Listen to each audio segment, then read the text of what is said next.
welcome to Night Terror, the channel that brings you the most bone-chilling tales of horror. We recommend wearing headphones to fully immerse yourself in the terrifying stories that we have to offer. So sit back, relax, and prepare yourself for a journey into the darkness. My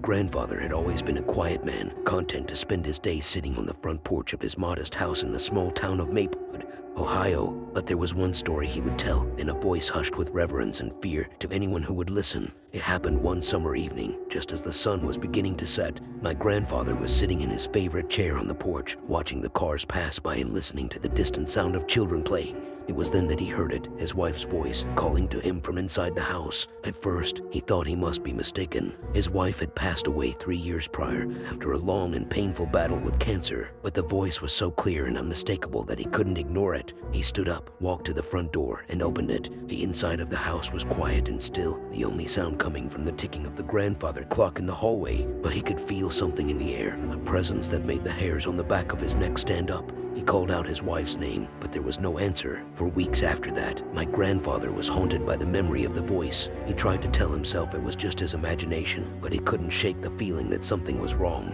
And then, one night, he had a dream. In the dream, he was sitting on the porch again, watching the world go by. But this time, when he heard the voice calling to him, he knew where it was coming from. He got up and walked to the front door, and there she was, his wife, standing on the other side. She looked just as he remembered her, beautiful and kind and full of life. But there was something else there too, something he couldn't quite put his finger on. She beckoned him inside, and he followed her, feeling a sense of dread growing inside him with every step.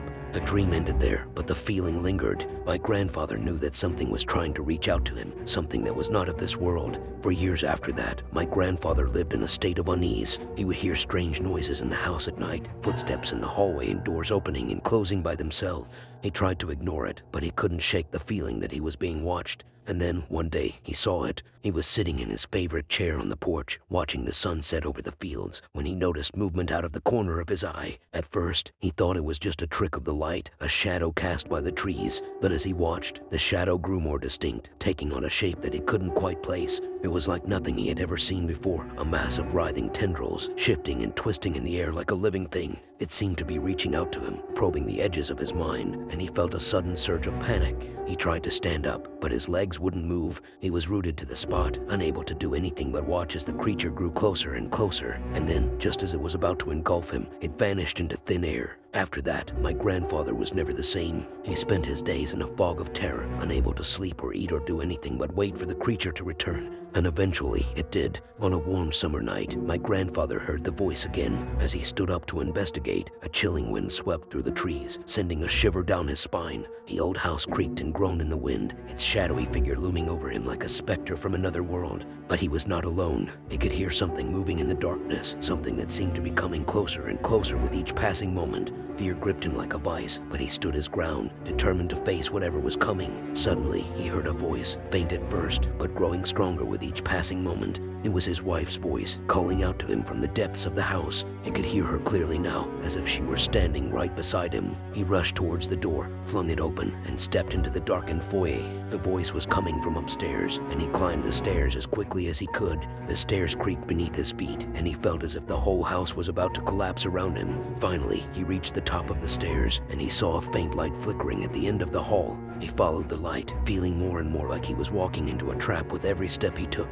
As he reached the end of the hall, he saw the light was coming from his wife's old bedroom. He hesitated for a moment, then slowly pushed the door open. What he saw inside was enough to make him scream. His wife's ghostly figure was standing there, her eyes fixed on him, her voice still calling out to him. But she was not alone. She was assisted with two black dark creatures that have big horns. This was enough for my grandpa to make a run, as he knew that thing stand in front of him is not his wife. He never returned to that house again, but he could still hear his wife's voice calling out to him from the darkness, haunting him until the end of his days.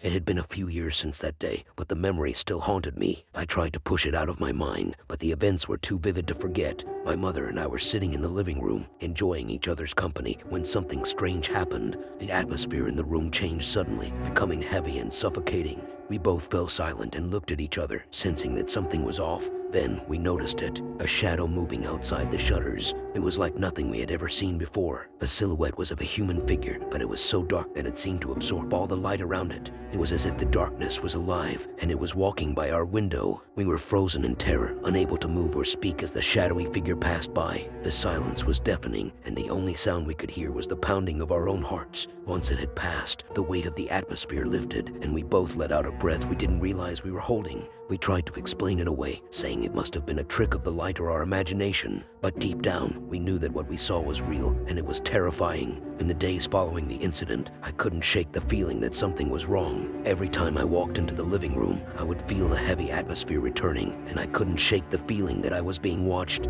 My mother noticed the change in me and asked what was wrong. I didn't want to scare her, but I knew I had to tell her what I was feeling. As I explained the sensation of being watched and the heaviness in the air, she nodded along with a knowing look on her face. "I've been feeling it too," she said softly. "Ever since that day, something has been off in this house." We decided to do some research, trying to find an explanation for what we had seen. We came across stories of shadow people, beings that exist on the fringes of our reality and feed off negative energy. They are said to appear as shadows, devoid of any features or characteristics, and can move freely through walls and objects. As we delved deeper into the subject, we found that many people had similar experiences to ours. Some even reported feeling physical touches or pressure on their bodies, which was terrifying to think about. We knew we had to do something to rid our house of whatever was haunting it. We contacted a paranormal investigator who agreed to come to our house and conduct an investigation. As we waited for the investigator to arrive, the atmosphere in the house became even more oppressive. The air was thick with an almost tangible energy, and it was hard to breathe.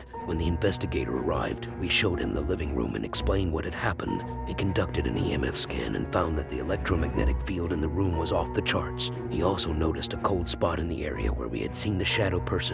He performed a cleansing ritual, burning sage and chanting incantations. As he did so, we could feel the energy in the room shifting, becoming lighter and more peaceful. When he finished, he declared that he had banished the shadow person from our house. We didn't experience any more strange occurrences after that day, and the atmosphere in the house returned to normal. But the memory of the shadow person stayed with me, a reminder that there are things in this world that we cannot explain, and that sometimes the darkness is closer than we think.